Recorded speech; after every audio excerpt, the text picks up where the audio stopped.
जिंदगी बने। हाँ सही कह जिंदगी। और जब उसका अंत प्रभु करते हैं फिर वे तक जाते हैं। और भक्त जैसे सुदामा, नरसी, इनने बड़ा बड़ा कष्ट झेले। तब तरे हो जाएगी। तो ये भक्त जो हाँ हाँ भगवान के भक्त, और देखो जब अरे तब सुन रहे हैं वे ना बाद में देंगे वे का सुन लेंगे तब। और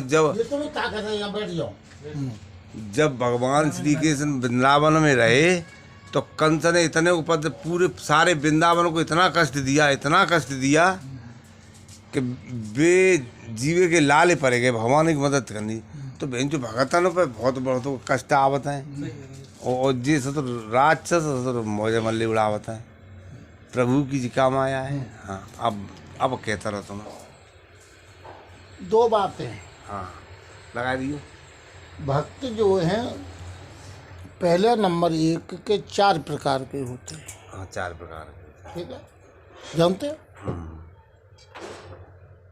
सबसे उत्तम और सबसे टॉपर भक्त जो होता है वो आर्त होता है।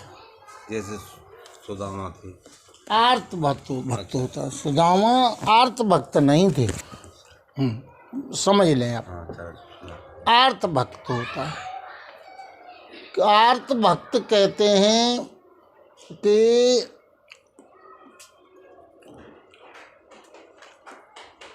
वो भगवान ने एक वचन कहा है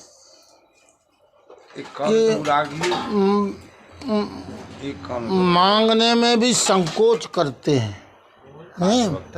आर्त भक्त मांगने में भी संकोच करते हैं और बिन मांगे कुछ खाते नहीं हैं, लेते भी नहीं हैं। बिना मांगे कोई दे तो नहीं ले। हाँ, तो भगवान कहते हैं ऐसे भक्तों के लिए तो फिर मुझे स्वयं ही जाना पड़ता है, इच्छा अनुसार क्या क्या चाहते हैं, क्या क्या कैसे कैसे क्या है। तो 4 प्रकार के भक्तों में बहुत कम भक्त ऐसे होते हैं जो भगवत प्राप्ति या भगवत दर्शन या भगवत के गुणानुवादों से प्रसन्न होकर उनको प्रसन्न करने के लिए चित्त को लगाते हैं। कुछ तो बीच में अर्थार्थी होते हैं, जिज्ञासु होते हैं, ज्ञानी होते हैं। ये 4 प्रकार के भक्त हैं ना। तो इनमें कुछ भक्त इस प्रकार के होते हैं। तो इसलिए भिन्न भिन्न भावों के अनुसार, भाव से ही तो भगवान मिलता है। भगवान कैसे मिलता है? भाव से। जैसे मैं कल एक बात बता रहा था कि एक आदमी ने कहीं मैं बाजार जा रहा हूँ, उसकी पत्नी ने कहा कोई चीज़ लेते आना, लेकिन बनिया बहुत चालाक हैं, ऊन के दून दाम मांगते हैं, हिसाब से लाना, रेट से, भाव से। तो वो गया बाज़ार में उसने देखा चौमासे का समय, लाओ एक छाता खरीद लें। तो छाते का भाव किया, बनिए से पूछा क्या रेट है इसका। बनिए ने कहा 20 रुपया है, मद्दा का जमाना। मैंने कि 10 रुपये दूंगा। आदमी ने क्या कहा? 10 रुपये दूंगा। उसने जो है बनिया ने सोचा कि ये जो है ठीक है, लाओ रेट के रेट बता दूँ। मैंने कि ठीक है एक बात है, चलो एक छाता पे मुनाफा ना लूँगा, आप 16 रुपये दो और छाता ले जाओ। माने वो आदमी बोला 8 रुपये दूंगा। माने के झूठ बोल रहा है, हो सकता है सुन नहीं पाया हो। वहाँ रुक जाओ, तू 12 रुपये दूंगा, देने तो छाता ले। 12 बोले 6 रुपये दूंगा। माने कि अच्छा चल 10 रुपये ला, बोले 5 रुपये दूंगा। चलते समय बोला 8 रुपये में लेना है, बोले 4 रुपये में देना है। बोले फ्री ना ले जा, बोले फ्री दोगे तो 2 ले जाऊंगा। जब जो भाव में स्थिर नहीं रहता है, कहने का मतलब तात्पर्य इस बात का ये है, जो एक भाव में स्थिर नहीं रहता है उसे बाजार से कोई वस्तु खरीद नहीं मिलती है। तो बिना भाव में स्थिर हुए भगवान कैसे मिल जाए? भगवान की कृपा कैसे हो जाएगी उसके ऊपर? भाव में स्थिर तो होना पड़ेगा एक भाव में। तो भाव की प्रधानता है। अब राक्षसों की वाली बात है। तो देखिए एक बात तुम्हें बता दूं, गोस्वामी जी लिखते हैं जैसी जाकी हो तबियता तैसी मिले सहाय, आपन आवे ताय पे ताय तहाँ ले जाए। ठीक है, पहली बात ध्यान रखना। दूसरी बात है कि कोहुन काहू सुख दुख कर दाता, निजकृत कर्म भोग सब भ्राता। तीसरी बात है, जो भी कर्म के अनुसार सुसंस्कार या कुसंस्कार बने हैं, उसी के आधार पर राक्षस और देवताओं का और मानव का वर्ण हुआ है। मतलब उसी हिसाब से तो बने हैं ये अलग अलग। जीव तो एक है, न जीव राक्षस है, न जीव देवता है, न जीव मनुष्य है। जीव आत्म स्वरूप परमात्मा का अंश ही है, ईश्वर अंश। जीव अविनाशी चेतन अमल सहज सुख राशि। तो अमल है लेकिन मल है, इसमें नाम तो उसका अमल है लेकिन है मल। मल है, मल विक्षेप आवरण, 3 पर्दा जीव के ऊपर पड़े हुए हैं ये विकारों के। तो इनको जब तक नहीं धोएगा तब तक सुख की राशि नहीं हो सकता, वो दुख की राशि रहता है। पहली बात समझ में आई। अब राक्षस वाली बात है, तो राक्षसों का भगवान का अग्नि का स्वभाव क्या है? जलाने। आप जानबूझ करके पैर रखेंगे तब भी जलाएगी, और अनजान में पैर पड़ जाएगा तो भी जलाएगी। भगवान को द्वेष से भजोगे तो भी भगवान तारेंगे, मारेंगे तो तारेंगे, और प्यार से अगर भजोगे तो भी तारेंगे। भगवान का स्वभाव तारने का है। भगवान का स्वभाव क्या है? तारने का। तो मारने को आएंगे तो भी तारेंगे। सन्मुख होय जीव मोय, जबहि कोट जन्म अघ नासं तबहि। नहीं, मेरे सन्मुख जीव जब होता है तो करोड़ों जन्म के उसके पाप दूर हो जाते हैं, हो जाता है। तो एक बात बताना, जे राक्षस तो एक ही जन्म का होता है या 2 जन्म का होता है, या करोड़ों जन्म के पाप दूर हो जाते हैं, तो राक्षसों में पाप फिर रहा कहाँ?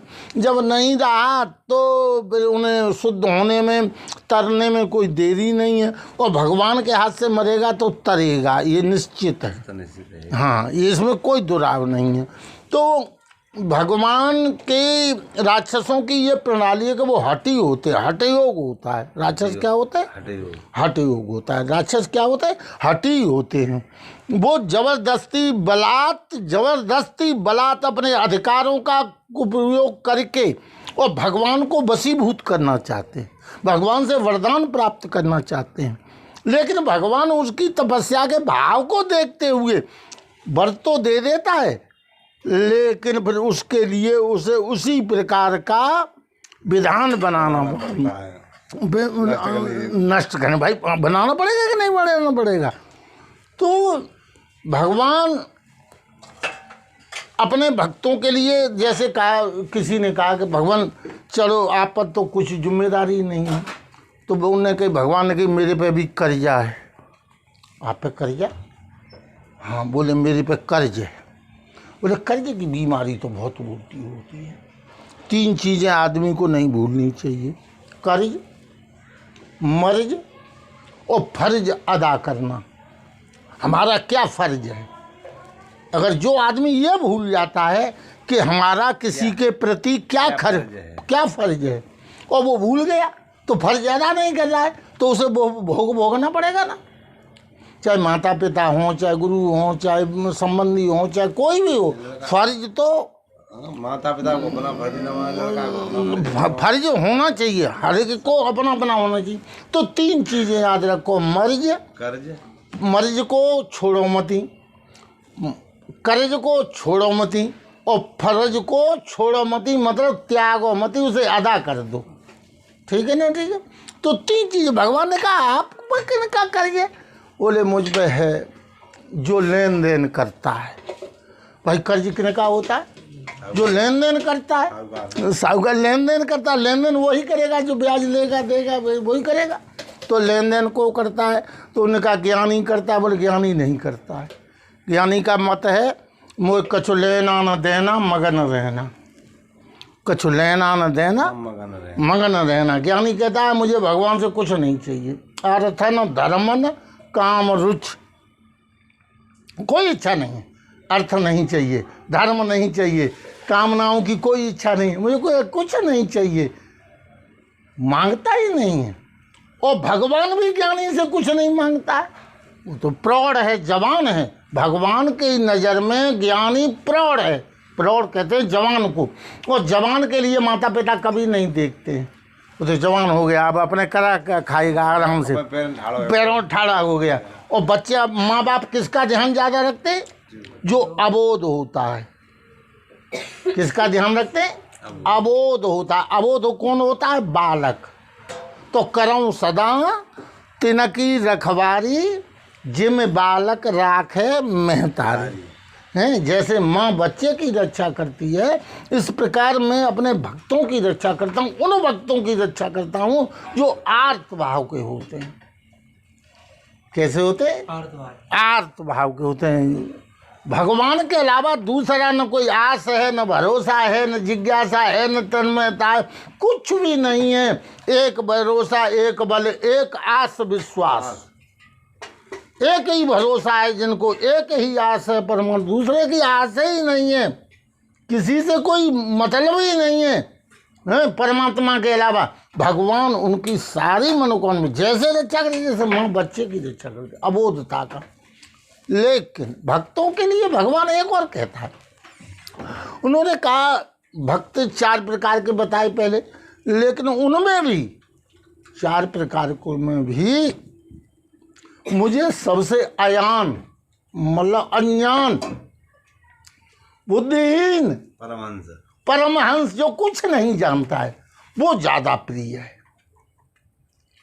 वो केवल और केवल एक ही जानता है, माता पिता की आज्ञा का पालन, बाकी कुछ नहीं जानता, कोई गुण ही नहीं है उनमें। लेकिन माता पिता को प्यार अधिक होगा ना उस पर, जो आज्ञाकारी होगा, अबोध होगा, मति से, बुद्धि से ज़्यादा तेज नहीं होगा, तो उसकी तरफ ज़्यादा। बोले हमारा एक ही अबोध है, जाई पे हमारा पूरा लॉकअप है, पूरा इसी की तरफ ध्यान है कि नहीं है? तो इस प्रकार भक्त जो है, भगवान इस तरह का भक्त जब होता है तो भगवान उसको डायरेक्ट अपना फॉक्स मारते हैं, फॉक्स लगाते हैं, उसको तारते हैं, उसको तारते हैं। और जिसको राक्षसों को वो अपनी हठता पूर्वक जो अपने वरदानों के द्वारा भगवान को वशीभूत करने के लिए, अपना प्रभाव जमाने के लिए जो अनाप शनाप वरदान मांगते हैं, उनको मारते हैं भगवान, उनको मारते हैं। और भगवान जिनको मारते हैं उन्हें तारते हैं। ये भगवान का स्वभाव है। इसलिए भक्तों के लिए भगवान कम आया है, राक्षसों को मारने के लिए ज़्यादा आया है। मारने के लिए ज़्यादा आता है, तारने के लिए कम आता है। मारने के लिए ज़्यादा, याद रख लो ये बातें, मारने के लिए ज़्यादा आता है, तारने के लिए कम आता है। भगवान ने देखिए अपने भक्त की रक्षा करने के लिए लाख उपाय कर लिए। प्रहलाद को बचाने के लिए भगवान ने कौन सा हथकंडा उठा के रख दिया? कोई रखा? कोई नहीं रखा। हर समय तैयार, खोलते तेल में फूलों का ढेर बना दिया, लाल खम्बा को चींटी के रूप में चल के दिखा दिया। बोले पागल हो रहा है, मैं चल रहा हूँ उस पर। तो एक बात बताओ, जो इस प्रकार का भगवान का भक्त है, लेकिन जब तक वो उसे पूर्ण नहीं भर लेते हैं, पापी का, राक्षस का घड़ा पाप पूर्ण नहीं हो जाता है, तब तक मारने नहीं आते हैं, तब तक छेड़ते ही ना, तब तक छेड़ते नहीं। ये नहीं कि एक खेत खा लो या एक बाल तोड़ ली तो थप्पड़ मारे हुए चले आए, करता रहे, कर ले तू छूट के। हाँ, और भक्त क्यों दुखी होता है? आप लोग जैसे अभी हम लोग बाबा भाई ने कहा, तो एक बात बता दूं कि भगवान का स्वभाव क्या है? निर्मल मन जन सो मोहि पावा, मोहि कपट छल छिद्रन भावा। तो कैसा भगवान को मन चाहिए? निर्मल। भगवान को कैसा मन चाहिए? निर्मल मन चाहिए। और निर्मल जब हो जाएगा तो भगवान आ जाएगा, आ जाएगा। वो निर्मल कब होगा? जब विकार निकल जाएंगे, सारे विकार निकल सारे विकार निकल जाएंगे, तभी तो निर्मल होगा। हैं? मिटा दे हस्ती को यद मर्तवा चाहे, कि दाना खाक में पड़कर गुले गुलजार होता है। तो गेहूं का दाना कुठियों में रखा है भरा हुआ, और उसको चमकता हुए दाने को ले जाते झोली भर के और खेत में उलीचत है, दाना दाना उलीचत है। काय के लें 10 गुना मिलेगा, इसलिए नहीं कि इसे सड़ाने को नहीं दे रहे हैं। लक्ष्य क्या है किसान का?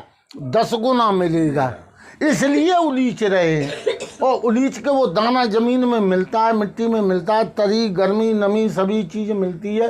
और वो जब अंकुरित होता है तो अपनी हस्ती को मिटा देता है, फिर वो दाना दाना नहीं रहता है, सड़ जाता है।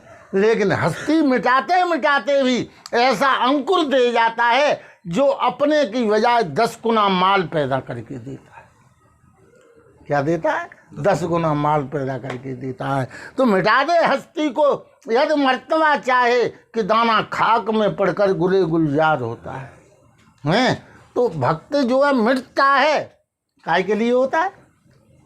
मिटने के लिए होता है। मिटा दे, मिटता है, और जब मिटता है तभी वो गुले गुलजार होता है। जब तक मिटेगा नहीं तब तक आनंदित गुल खिलेगा नहीं, जब तक मिटेगा नहीं तब तक खिलेगा नहीं। और ऐसे ही राक्षस जब तक मिटेगा नहीं तब तक वो भी नहीं मिटे, तरेगा नहीं। मिटेगा तभी तो तरेगा। बोल गंगे मैया की जय। महाराज जय।